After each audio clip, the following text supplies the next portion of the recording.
नमस्कार मेरे भाइयों, ये वीडियो की क्लिप चालू होने से पहले ये मैंने क्लिप ऐड ऑन की है सिर्फ ये बताने के लिए कि आज पूरा अकाउंट्स डे हम सेलिब्रेट कर रहे हैं। मतलब पहली, दूसरी, तीसरी यानी तीनों वीडियोस आज पूरी की पूरी अकाउंट्स की होने वाली हैं। कल पूरा इको डे हम सेलिब्रेट करेंगे। नाउ द रीजन इज कि कभी कभार कुछ चेंज लाना भी जरूरी है, स्टैग्नेशन नहीं आना चाहिए।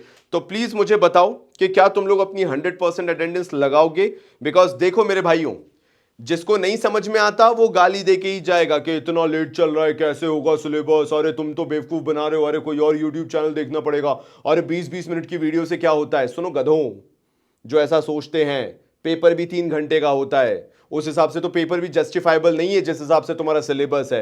कम से कम 200 घंटे का तो पेपर होना चाहिए तुम्हारा एक, लेकिन फिर भी हो रहा है ना। 365 दिन पढ़ते हो तो 200 घंटे का तो पेपर होना चाहिए ना, लेकिन नहीं होता है। पेपर भी 3 घंटे का होता है, तो उससे 20 मिनट की वीडियोस 20 दिन तक बहुत जस्टिफाइबल है। तो कृपया करके बुद्धि खुली रखो और पढ़ाई चालू रखो। आज अकाउंट्स डे सेलिब्रेट करो। 8 बजे का ये वीडियो पूरा एनपीओ पे है। उसके बाद तुम्हारा 12 बजे अगेन एनपीओ का वीडियो आएगा, जैसे कल पूरा बिजनेस स्टडीज का डे बनाया था। और शाम के 5 बजे भी आज अकाउंट्स का वीडियो आएगा। एंड कल से हम मनाएंगे मैक्रो इकोनॉमिक्स डे। आईडी का भी पूरा का पूरा प्लेज आएगा, परेशान मत होना, लेकिन वो आराम से आएगा। मतलब ऑब्वियसली मैक्रो इकोनॉमिक्स जैसे खत्म होगा उसके बाद आईडी चालू होगा, बिकॉज आईडी के अंदर इतनी डिटेलिंग नहीं है। तो मेरे भाइयों, एंजॉय करो एंड हाँ, पढ़ाई पे ध्यान लगाओ, बातों पे नहीं, टाइम लिमिट पे नहीं, वीडियो पे नहीं, क्योंकि मैं पिछले 4 साल से वही करवा रहा हूं 20 डेज प्लेज। मुझे मालूम है कब कैसे कितना खत्म करना है। तुम सिर्फ हर एक वीडियो को 100% कर चुके हो, इस पे ध्यान दो।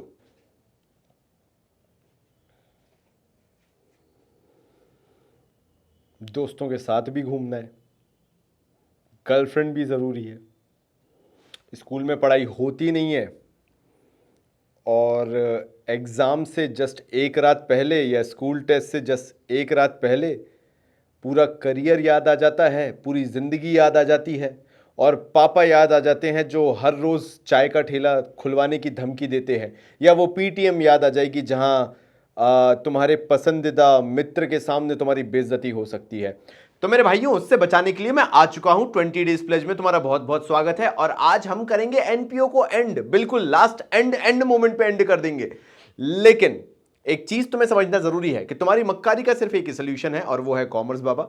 मैं जानता हूं तुम्हें एनपीओ बहुत छोटे लेवल पे करना है, जिससे तुम्हारे फुल मार्क्स आ जाए। लेवल भले ही छोटा हो, लेकिन मार्क्स फुल आएंगे, इस बात की पूरी गारंटी है। एक वीडियो में पूरी थ्योरी कर मारी, फिर सब्सक्रिप्शन कर मारा, फिर एक नॉर्मल क्वेश्चन कर मारा, और अब जो ये फंड बेस्ड अकाउंटिंग फलाना ढिमका, जिनका मैं नाम भी नहीं लेना चाहता हूं क्योंकि तुम कंफ्यूज हो जाओगे और तुम कल जब पेपर देखोगे तो तुम्हें और ज्यादा डर लगेगा, तो मैं क्यों ना तुम्हें एक क्वेश्चन ही करा दूं और उस चीज से गारंटी हो जाए कि एनपीओ से तुमसे कुछ भी पूछ लिया जाए तुम्हें 100% बनेगा। चालू करें इंट्रो के साथ।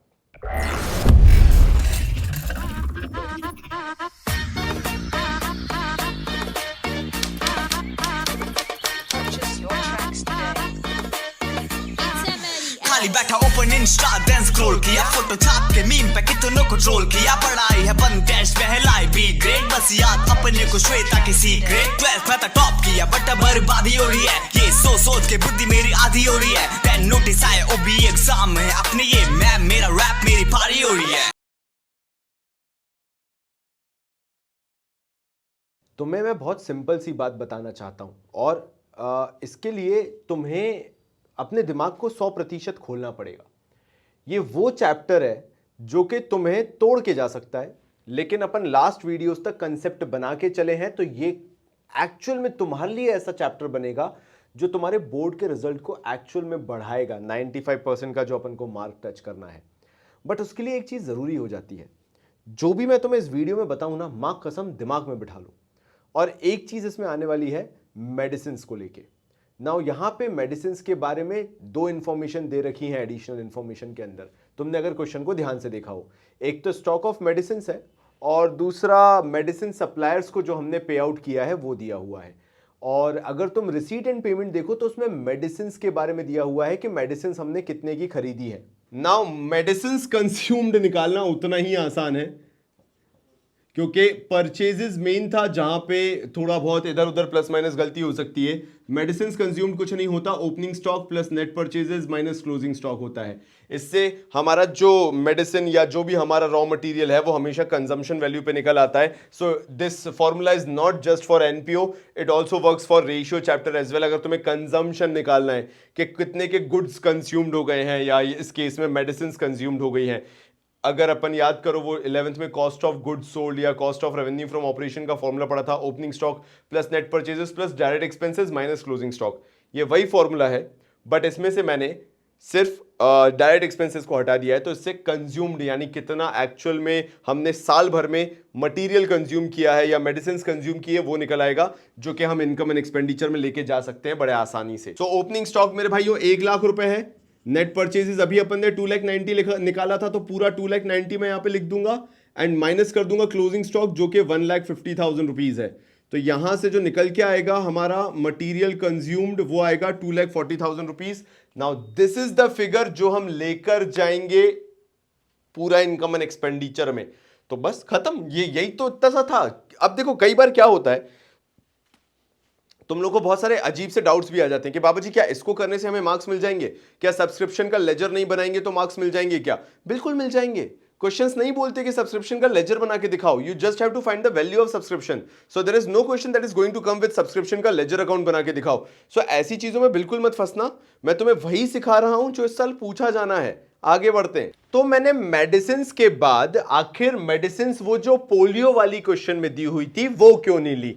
मेरी घबराहट की गोली, सिंपल सा रीजन है, जो मेडिसिन पोलियो है उसके लिए गवर्नमेंट ग्रांट मिली हुई है। अगर तुम रिसीट साइड पे क्वेश्चन चेक करोगे, सिंपल सा मतलब है, अगर कोई खर्चा है और उससे रिलेटेड कुछ ग्रांट मिली है भारत सरकार से या कहीं और से, तो फिर वो पार्ट इनकम एंड एक्सपेंडिचर का नहीं बनता है। हाँ, एक केस में बनता, एक केस में बिल्कुल बनता। अगर ये हमारे मेडिसिन के जो पोलियो के खर्चे थे ना, ये अगर गवर्नमेंट ग्रांट से बढ़ जाते, ज्यादा हो जाते। अब जैसे इस क्वेश्चन में देखा जाए तो गवर्नमेंट ग्रांट जो पोलियो के लिए मिली थी वो 70,000 है और मेडिसिन जो हम खर्च कर रहे हैं पोलियो पे वो 50,000 है। 70 मतलब 70,000 सरकार से मिला, खर्चा सिर्फ 50,000 का किया। तो इसको इनकम एंड एक्सपेंडिचर में लेने की जरूरत नहीं है, क्योंकि ऑलरेडी जो भारत सरकार ने ग्रांट दी थी उससे पूरे पोलियो के खर्चे निकाले जा सकते हैं, तो जरूरत नहीं है। हाँ, किस केस में इनकम एंड एक्सपेंडिचर में आता, चलो ध्यान से सुनना। मान लेते हैं भारत सरकार जो है वो 70,000 दे रही है और मेडिसिन पे जो तुम खर्चा कर रहे हो वो 90,000 का है। पोलियो मेडिसिन करके पेमेंट साइड पे 90,000 दिया होता, उस केस में क्या होता, गवर्नमेंट ग्रांट पूरी 70,000 की खत्म हो जाती और 20,000 का जो एक्स्ट्रा बर्डन आता फिर वो मुझे यहां पे दिखाना पड़ता और अलग से पोलियो करके दिखाना पड़ता, बिकॉज गवर्नमेंट ग्रांट मेरी पूरी खत्म हो जाती। तो इसलिए नहीं ले रहे हैं क्योंकि ऑलरेडी गवर्नमेंट ग्रांट सफिशिएंट है वहां पे, तो हमें अलग से लेने की जरूरत नहीं है। अब यहां पे भी हंसते खेलते में तुम और मैं पर्सनल बात करने वाले हैं, ठीक है? गर्लफ्रेंड के अलावा मुझे भी थोड़ा टाइम दे दिया करो। मैं तुमसे एक सिंपल क्वेश्चन पूछूंगा, चैरिटी शो एक्सपेंसेस तुम्हें यहां पे कहीं पे भी लिखे हुए क्यों नहीं दिख रहे हैं? उसके बाद मैं बाकी सारी चीजें तो एक्सप्लेन करूंगा, बट मुझे ये बता दो कि चैरिटी शो एक्सपेंसेस क्यों नहीं है। सच बताना, तुम्हें पता है ना कि चैरिटी शो के प्रोसीड्स भी मिले हुए हैं और वो रिसीट साइड पे दिए हुए हैं, और क्योंकि चैरिटी शो प्रोसीड्स हमारे पास कंपैरेटिवली ज़्यादा है और ये जो चैरिटी शो के खर्चे हुए हैं वो कंपैरेटिवली कम है, तो इसलिए हमें उनको लेने की ज़रूरत ही नहीं पड़ी। क्योंकि चैरिटी शो प्रोसीड्स जब हमारे पास 30,000 का पड़ा था और चैरिटी शो एक्सपेंसेस सिर्फ 10,000 के हुए थे, कोई तो सेंस नहीं बनता लेने का यहाँ पे खर्चा एडिशनल दिखाने का। लेकिन हाँ, कब लेना पड़ता, जब चैरिटी शो प्रोसीड्स हैं 30,000 बट चैरिटी शो एक्सपेंसेस जो हैं वो 40-50,000 तक हो जाते, तो जो भी एडिशनल खर्चा होता प्रोसीड्स मिलने के बाद का एडिशनल खर्चा वो हमें जरूर लेना पड़ता। तो तुम्हारे मेरे बीच की बात है, यहाँ पे तुम और मैं बड़े प्रेम मोहब्बत से पढ़ रहे हैं क्योंकि तुम्हें समझ में आ रहा है और मुझे समझाने में मजा आ रहा है। अगर इतना ही कर लिया, घंटा का होता है फंड बेस्ड अकाउंटिंग, जहां हमें नहीं पता, जहां तुम्हें नहीं पता, तुम्हें हमें पता है क्वेश्चन फुल्ली मार्क्स कैसे लाए जाते हैं। कंटिन्यूइंग विद द क्वेश्चन मेरे भाई, फिर तुम पूछोगे इक्विपमेंट्स क्यों नहीं लिया, तो तुम भी बोले चल चल बाप को मत सिखा, एसेट होता है, मुझे मालूम है,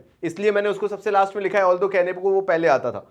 बट इक्विपमेंट्स मैंने क्यों नहीं लिया, ऑब्वियसली यू ऑल्सो नो कि इक्विपमेंट्स एक एसेट होता है और एसेट इनकम एंड एक्सपेंडिचर में बिल्कुल भी नहीं आता है। तो ultimately because you know this fact, तो ये भी उसके अंदर नहीं आएगा। Now coming back to the topic, क्या क्या लिया है मैंने पेमेंट साइड से उठा के। मेडिसिन कंजम्पशन मैंने तुम्हें बता दिया, कंज्यूम्ड कैसे निकाला, opening stock, net purchase, closing stock. पता चल गया टोटल कंजम्पशन कितना हुआ है। ऑनरेरियम जो भी डॉक्टर्स को दिया है हमने, क्योंकि ऑब्वियसली हमारा मेडिकल एड सोसाइटी है, डॉक्टर्स आते जाते रहते हैं, उनको हम ऑनरेरियम देते हैं, वो रेगुलर खर्चा आएगा ही आएगा। सैलरीज रेगुलर देते ही हैं बिकॉज वहां पे स्टाफ भी होगा, काम कर रहा होगा जो। सुंदरी एक्सपेंसेस, बिकॉज ये बहुत सुंदर है इसलिए इसको लिया फॉर शिट। प्लीज इसको ध्यान रखना कि सन्ड्री एक्सपेंसेस लेने का सिर्फ एक रीजन है, बिकॉज ये रेगुलर खर्चा होता है और रेगुलर खर्चे को रेगुलर मेंशन करना बहुत जरूरी है। And then comes depreciation. अब तुम पूछोगे ये डेप्रिसिएशन कैसे निकाला? एडिशनल इंफॉर्मेशन में जाओ, ओपनिंग बैलेंस दिए हुए हैं दोनों के और क्लोजिंग बैलेंस दिए हुए हैं, चेक करो उनके बीच डिफरेंस है, दोनों की वैल्यू कम हो रही है, और क्योंकि कम हो रही है तो वो डेप्रिसिएशन जैसी काउंट होगा। आई डोंट सी के कुछ और उसको बोला जा सकता है, तो वो भी मैंने यहां पे नोट कर दिया। अब क्योंकि ये चीजें मैं तुम्हें एक्सप्लेन कर चुका हूं, मैं इसको मिटा के इनकम भी बड़े आराम से एक्सप्लेन कर सकता हूं। और तुम्हें तो पता ही है, जैसे ही सब्सक्रिप्शन आए नहीं करना, सबसे एंड में करना है, वही करेंगे, क्योंकि मैं सिखा चुका हूं सब्सक्रिप्शन को सबसे लास्ट में करना है, तुम्हारे डर को दूर रखने के लिए। क्योंकि तुम वो नहीं हो जो साल भर पढ़ रहे हो, तुम वो हो जो एक स्मार्ट वर्क करके बिल्कुल एंड की तैयारी कर रहे हो। तो मेरे भाई, मैं तुम्हारी फीलिंग समझता हूं, तो मैं ऐसी कोई भी चीज तुम्हें पहले करने के लिए नहीं कहूंगा जो तुम्हारा कॉन्फिडेंस लूज कर दे। सब्सक्रिप्शन छोड़ो, ऑल दो अपन ने बहुत अच्छे से कर लिया, कॉन्फिडेंस पूरा है, पर फिर भी ठीक है, वाई टू टेक रिस्क, थोड़ा स्मार्ट और बन जाते हैं भाई। तो भैया सब्सक्रिप्शन छोड़ दिया, सबसे पहले लेते हैं, उसके बाद जो जनरल डोनेशन दिया हुआ था, ऑल्दो मैंने इसको लास्ट में लिखा बिकॉज मैं देखना भूल गया था, तो बाय जनरल डोनेशन करके 45,000 लिख दिया, लेकिन मैंने एक स्पेसिफिक डोनेशन को नहीं लिया, और वो था डोनेशन जो ब्रैकेट में मेडिकल कैंप्स करके दिया हुआ था, क्योंकि मैंने तुम्हें बोला था स्पेसिफिक डोनेशंस इसके अंदर नहीं आती हैं, तो वो मैंने नहीं लिया है। लेकिन इंटरेस्ट ऑन इन्वेस्टमेंट बिल्कुल आएगा भाई यहां पे। अब मैंने अमाउंट नहीं लिखा है, वो मैं अभी लिख दूंगा, मेरी बात ध्यान से सुनना। It's okay, interest on investment भी इसके अंदर आएगा। और फिर तुम जानते ही हो चैरिटी शो प्रोसीड्स मिले थे। नाउ ध्यान देना, ये मैंने यहां पे क्यों लिया है और मैंने इसको बैलेंस शीट में क्यों नहीं लिया है चैरिटी शो प्रोसीड्स को, because this is not something कोई स्पेसिफिक फंड वगैरह हो, दिस इज अ प्रोसीड जो हमें मिला पैसा, हमने उसमें से खर्चे माइनस कर दिए 10,000 के, जैसा मैंने तुम्हें बताया भी था। अगर एक्सेसिव हो जाता तो एक्सपेंडिचर साइड आता, लेकिन यहां पे क्योंकि पैसा ज्यादा बच गया हमारा, खर्चे एक्सेसिव हो जाते एक्सपेंडिचर में आते, लेकिन क्योंकि हमारे पास प्रोसीड ज्यादा थी और खर्चे कम हुए, तो ये बाकी हमारी इनकम बन गई बेसिकली, तो हमने इनकम की तरह इसको शो कर दिया। सो इंटरेस्ट ऑन इन्वेस्टमेंट हो गया, चैरिटी शो प्रोसीड्स हो गए, जनरल डोनेशंस हो गए, गवर्नमेंट ग्रांट मिली है, ब्रैकेट में लिखा है कि वो पोलियो के लिए है, इसलिए वो भी बैलेंस शीट में जाएगी। तो इंटरेस्ट ऑन इन्वेस्टमेंट भी मेरे भाइयों मैं यहां पे 70,000 तो मेंशन कर ही देता हूं, उसके बाद मैं तुम्हें सब्सक्रिप्शन समझाना चालू करता हूं, क्योंकि वो भी तुम्हारे लिए एक बहुत बड़ा फैक्टर बन रहा होगा। देखो यार, 5 लाख का सब्सक्रिप्शन दिया हुआ था, नाउ आउटस्टैंडिंग के भी ओपनिंग क्लोजिंग फिगर दिए हुए और एडवांस के भी ओपनिंग क्लोजिंग फिगर दिए हुए। नाउ सब्सक्रिप्शन ड्यू 1 अप्रैल 2019 को था 5,000 का, मतलब 1 अप्रैल 2019 को अगर आउटस्टैंडिंग है तो ऑब्वियसली साल की पहली तारीख को है, मतलब ये पिछले साल से कैरी फॉरवर्ड किया गया है, तो पिछले साल का अगर आउटस्टैंडिंग है तो वो माइनस होगा, आउटस्टैंडिंग प्रीवियस ईयर करके 5,000 रुपए में माइनस करूंगा। नाउ अगर तुम देखो तो साल के एंड में भी आउटस्टैंडिंग है 31 मार्च 2020 में, जो कि 10,000 है। अब क्योंकि ये आउटस्टैंडिंग करंट ईयर का है तो ये 10,000 मेरे भाइयों प्लस हो जाएगा। एडवांस के साथ भी सेम जाता है। अगर आप एडवांस के बारे में बात करो तो 1 अप्रैल 2019 को, मतलब सिंपल सा है यार, अगर 1 अप्रैल 2019 को एडवांस है तो वो इसी साल का पूरा एडवांस होगा ना यार। अगर पहली तारीख को ही साल के पहली तारीख में अगर एडवांस दिख रहा है तो वो एडवांस जो है ना, एडवांस करके लिख लेंगे करंट ईयर और वो 10,000 रुपए ऐड कर देंगे। लेकिन अगर साल के एंड में, ये जो हमारा करंट ईयर चल रहा था, इसके साल के एंड में अगर एडवांस मिलता है तो ऑब्वियसली मेरे पास जगह नहीं बची, वो एडवांस जो है अब वो नेक्स्ट ईयर का हो गया है, मतलब आने वाले साल का 2021 का एडवांस है, और वो है 5,000 रुपए, तो ये माइनस होगा। बेसिकली 5 लाख में से 10,000 माइनस हो रहा है, टोटल में 20,000 प्लस हो रहा है, तो सब्सक्रिप्शन जो निकल के आएगा वो 5,10,000 का आएगा। बड़ा सिंपल था यार, मुझे नहीं लगता इसके अंदर कोई ऐसी बहुत प्रॉब्लम थी जो तुम लोग नहीं कर सकते थे। द थिंग इज, सही बताऊं ना तो समझने वाली बात है। Honestly speaking, fund based accounting होता है, सब्सक्रिप्शन के 50 तरीके होते हैं।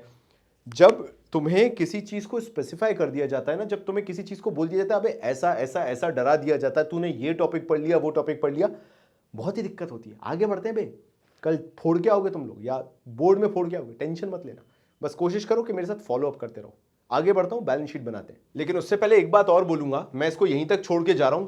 तुम लोग कमेंट करके मुझे ये बताओगे, पूरा प्लस करके, यहां का पूरा प्लस करके, कि डेफिसिट बचता है या सरप्लस बचता है। ऑल्दो मैं बैलेंस शीट जब बनाऊंगा, जैसे मैंने लास्ट क्वेश्चन में भी किया था, मैंने बताया था डेफिसिट था या सरप्लस था, बट अभी जिम्मेदारी तुम्हारे ऊपर छोड़ के जा रहा हूं कि तुम करो, तब तक मैं बैलेंस शीट बनाता हूं। मतलब थोड़ा सा ब्रो लेवल हो जाएगा। आगे बढ़ते हैं। आगे बढ़ने से पहले ना मेरे दिमाग में एक ख्याल आया, मतलब एक चीज मैंने सुनी समझी कि जो सीनियर्स हो चुके हैं, जो ऑलरेडी 95-96% ला चुके हैं, कई बार वो गलत एडवाइस स्प्रेड करना चालू कर देते हैं। अब होता क्या है, उनके लिए कोई एक सडन फॉर्मूला वर्क कर गया तो दे थिंक लाइक कि यही चीज काम करती है, और वो एडवाइस ये करेंगे कि 95% लाना है तो साल भर पढ़ना पड़ता है, 20 दिन में कुछ नहीं होता है। अब तुम्हारे लिए अगर वो फंडा काम किया है साल भर का, तो जरूरी नहीं है बाकी दूसरों के लिए भी काम करे। Not happening. मतलब अब मैं क्या ही बोलूं यार, अगर साल भर मेहनत करने वाले लोगों की लिस्ट निकाली जाए ना भारत में, तो इस हिसाब से तो भारत का हर इंसान टेस्ला होना चाहिए, मतलब इलॉन मस्क होना चाहिए, लेकिन हर कोई तो है नहीं। बात सिंपल सी ये है कि तुम्हारा साबुन स्लो है तो हमें क्या लेना देना। तो अपना मोटिवेशन लेवल हाई रखो बे, करने को सब कर लेते हैं, करने को कोई साल भर में भी नहीं कर पाता है।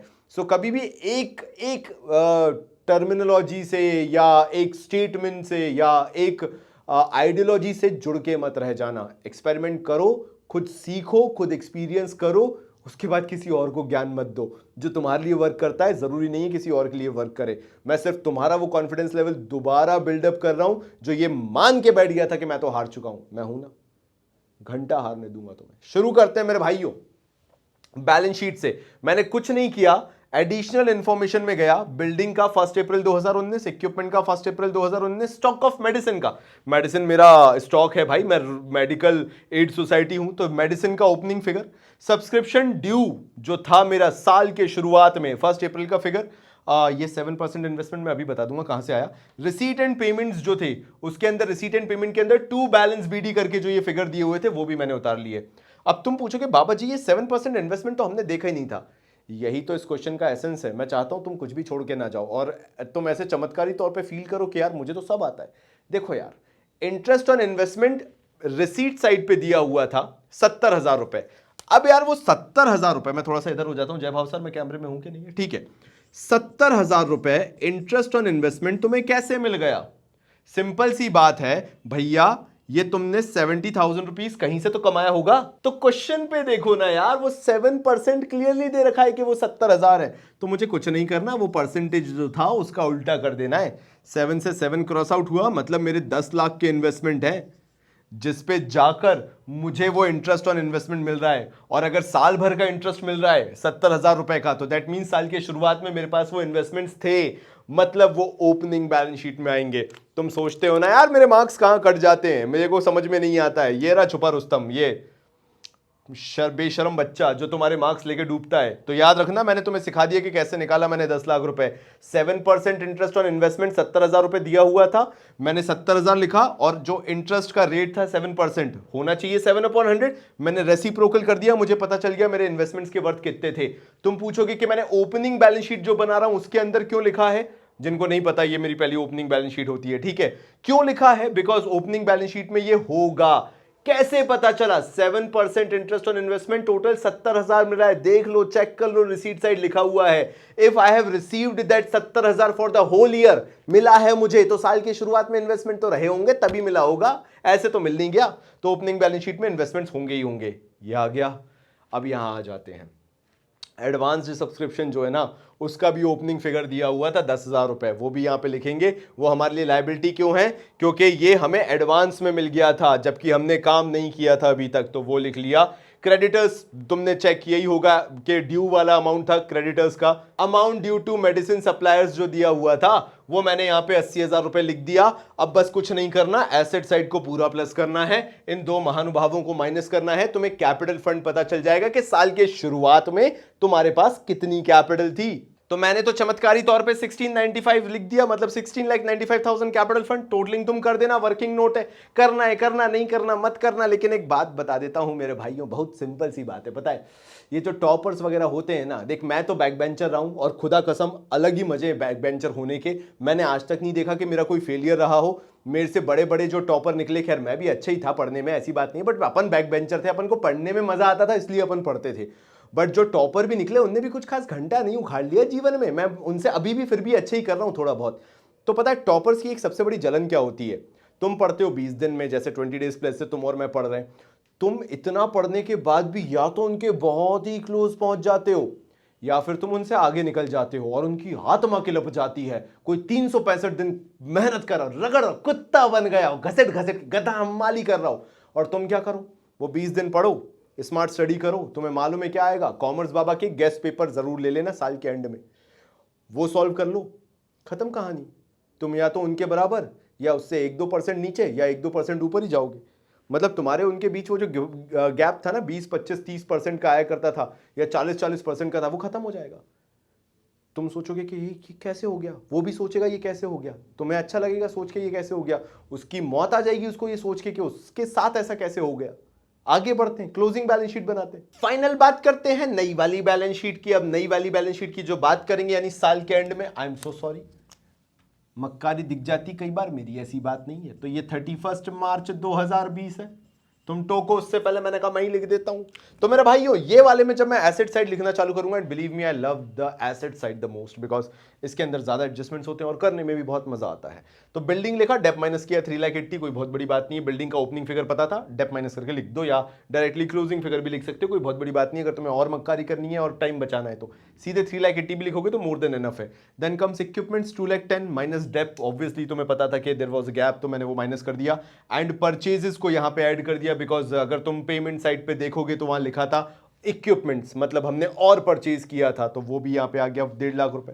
तो 2,10,000 माइनस 60,000 प्लस 1.5 लाख रुपए 3 लाख रुपए होता है। Then stock of medicine 1.5 lakh रुपए था, ये क्लोजिंग स्टॉक ऑफ मेडिसिन है जो एडिशनल इंफॉर्मेशन में दिया है। 7% इन्वेस्टमेंट, ऑब्वियसली पूरे क्वेश्चन में कहीं नहीं दिया कि वो बेच दिए होंगे, बस ये लिखा था कि इंटरेस्ट ऑन इन्वेस्टमेंट मिला है, तो वो तो मिल चुका, रिसीव हो चुका, इनकम एंड एक्सपेंडिचर में इनकम साइड आ चुका, but investments will remain with us as assets, तो वो दिखाना जरूरी थे ओपनिंग में भी क्लोजिंग में भी। ओपनिंग में क्यों तुम्हें बता दिया, क्लोजिंग में क्यों, क्योंकि वो कंटिन्यू रहेंगे हमारे पास। Then subscription due, closing figure मैंने लिखा है यहाँ पे, जो एडिशनल इंफॉर्मेशन में सब्सक्रिप्शन ड्यू दिया था। Cash in hand, cash at bank, ये बाय बैलेंस कैरिड डाउन मैंने रिसीट्स एंड पेमेंट से उठा के कॉपी करके यहाँ लिख दिए हैं। बहुत शानदार। कैपिटल फंड पे आ जाता हूँ। नाउ कैपिटल फंड ऑलरेडी 16,95,000 अपन निकाल चुके थे ओपनिंग बैलेंस शीट के थ्रू, जो ये मक्कारी मैंने की थी, जो पकड़ ली थी तुमने। एड डोनेशन, जो मेडिकल कैंप के लिए हमें डोनेशन मिली थी वो इसके अंदर आएगी, क्योंकि ये स्पेसिफिक डोनेशन है। कोई भी स्पेसिफिक डोनेशन जिसके आगे नाम लिख जाए, पापा डोनेशन, किसका पार्ट हो जाएगा, कैपिटल फंड का। ऐड कर दिया मैंने यहां पे, माइनस कर दिया डेफिसिट। अब ये तुमने इनकम एंड एक्सपेंडिचर में निकाल लिया होगा 55,000, जो मैंने तुम्हें छोटू सा होमवर्क दिया था। तो फाइनली जो कैपिटल फंड का फिगर आया 17,40,000 आया। सब्सक्रिप्शन इन एडवांस, ये तुम्हें क्लोजिंग फिगर लिख रहा हूं भाई, है ना, ध्यान रखना। जो एडिशनल इंफॉर्मेशन में एडवांस का क्लोजिंग दिया था, वो क्लोजिंग यहां पे क्यों लिखा है, because again if I have money, अगर मेरे पास पैसा एडवांस में है, that shows it is a liability on me, because मैंने अभी पे ऑफ, मतलब काम करके नहीं दिया है उन्हें। देन क्रेडिटर्स का क्लोजिंग फिगर लिखा है, वही जो अपना सप्लायर्स के लिए ड्यू था, अमाउंट ड्यू टू सप्लायर्स था, वो मैंने यहाँ पे क्लोजिंग फिगर लिख दिया है। देन गवर्नमेंट ग्रांट, तुम्हें याद होगा, अगर गवर्नमेंट ग्रांट मिलती है तो वो एक्चुअल में एक तरह का फंड है, फंड बेस्ड अकाउंटिंग वाला चीज है, फंड है, कुछ नहीं है। गवर्नमेंट ग्रांट है, स्पेसिफिक ग्रांट मिली है, तो फंड के तौर पे आ गया 70,000 रुपए, माइनस मेडिसिन 50,000 रुपए पोलियो का जो दिया हुआ था स्पेसिफिक, वो गवर्नमेंट ग्रांट भी पोलियो की थी, मेडिसिन भी पोलियो की थी, यहीं से माइनस करके लिख दिया। अब तुम पूछोगे चैरिटी शो प्रोसीड्स बाबा जी आपने इनकम एंड एक्सपेंडिचर में लिया और गवर्नमेंट ग्रांट इसके लिए यहां पे लिया। देखो यार, चैरिटी शो प्रोसीड्स, प्रोसीड्स जो होते हैं वो कभी भी बैलेंस शीट में नहीं आते। ग्रांट्स हो गए, फंड्स हो गए, ये सब बैलेंस शीट में आते हैं। और मैं तुम्हें थ्योरी में ये चीज थोड़ी बहुत समझा भी चुका हूं, तुमने अगर मेरा फर्स्ट वीडियो देखा होगा तो। इसलिए मैंने इसको यहां लिया, और वो जो चैरिटी शो प्रोसीड्स थे उसको मैंने इनकम एंड एक्सपेंडिचर में खत्म कर दिया। That is the big difference जो तुम्हें याद रखना। और लास्ट चीज जो तुम्हें लग रहा होगा कि बाबा जी आपने एक चीज और क्लियर नहीं की थी यार, कि वो इक्विपमेंट्स का आपने डेप्रिसिएशन कैसे निकाला था। देखो मेरे भाइयों, 2,10,000 के इक्विपमेंट्स ऑलरेडी थे, अपन ने 1.5 लाख के और परचेज किए थे, क्योंकि पेमेंट साइड पे ये 1.5 लाख रुपए लिखा हुआ था, क्लियरली गिवन था पेमेंट साइड पे इक्विपमेंट, मतलब और इक्विपमेंट खरीदे हैं। टोटल इक्विपमेंट अपने पास हो गए थे 3,60,000 रुपए के। लेकिन अगर तुम इक्विपमेंट का क्लोजिंग फिगर देखते हो एडिशनल इंफॉर्मेशन में, तो वो सिर्फ 3 लाख रुपए थी, यानी 60,000 बाकी कहां गए भाई, डेप्रिसिएशन लग गया था। मैंने ये एंड के लिए क्यों रखा, बात सिंपल सी है कि मैं चाहता हूं कभी कभार तुम भी थोड़ा दिमाग लगाओ, थोड़ा सा दिमाग चलाओ कि कहां फिरना चाहिए, but by the end of the video मैं जरूर बताऊंगा। तो मेरे भाइयों, by the end of this video एक चीज याद रखना, यहां पे मैं एनपीओ पूरा खत्म कर चुका हूं, जो तुम्हारा बोर्ड पूछेगा या फिर कल तुम्हारे स्कूल का टेस्ट या स्कूल का कोई भी एग्जाम पूछेगा। This is more than enough, इससे ज्यादा कुछ नहीं करना है। और मेरे भाई, अगर इस सिनेरियो में, ये जो ऑनलाइन टीचिंग का जमाना आ चुका है, अगर तुम्हें चाहिए कि कोई तुम्हारे साथ साल भर रहे और ऐसे फ्रूटफुल वीडियोस हो जिनमें तुम्हें घंटों ना देना पड़े, तो कॉमर्स बाबा ऐप डाउनलोड करके वहां पे स्टोर सेक्शन पे एक हम्बल बंडल मिलेगा। अगर तुम साल भर पढ़ाई कर रहे हो और तुम्हारी लाइफ का कोई बेस्ट इन्वेस्टमेंट हो सकता है तुम्हारे एजुकेशन में, तो वो तुम्हारा हम्बल बंडल है। एक बार खरीदो। इस वीडियो के थ्रू तुम्हें डिफरेंस 90% तो पता चल गया होगा, बाकी डिफरेंस वो हम्बल बंडल खरीद के पता चल जाएगा। कुछ एक्स्ट्रा नहीं पढ़ना, घंटों की पढ़ाई नहीं है, उससे तुम्हारे टेस्ट के मार्क्स भी आ जाएंगे और बोर्ड के मार्क्स भी। तो मेरे भाइयों, मिलता हूं अगले चैप्टर में, अगले डे में। 20 डेज प्लेज का माहौल बना हुआ है। सुबह सुबह उठना मत भूलना, कॉफी बनाना मत भूलना, क्योंकि भाई यही फील है कॉमर्स बाबा का, यही फील है 20 डेज प्लेज का। कोई और कितने भी प्लेज चला ले, बट कॉमर्स बाबा की बात अलग है, क्योंकि भाई 20 डेज प्लेज उगा यहां से, मैंने पाला है इसको, मैंने बढ़ाया है इसको, ये मेरे दिमाग की उपज है। कोई और सोच के भी कभी उसे कॉपी नहीं कर सकता। तो मिलता हूं अगले वीडियो में, तब तक के लिए बहुत सारा प्यार और धन्यवाद।